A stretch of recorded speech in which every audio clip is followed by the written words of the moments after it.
రాముణ్ణి కొలిచినావమ్మా నిత్యం పూజలే చేసినావమ్మా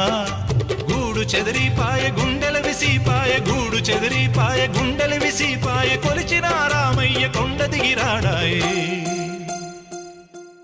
వందనాలమ్మా అమ్మా వందనాలమ్మా వందనాలమ్మా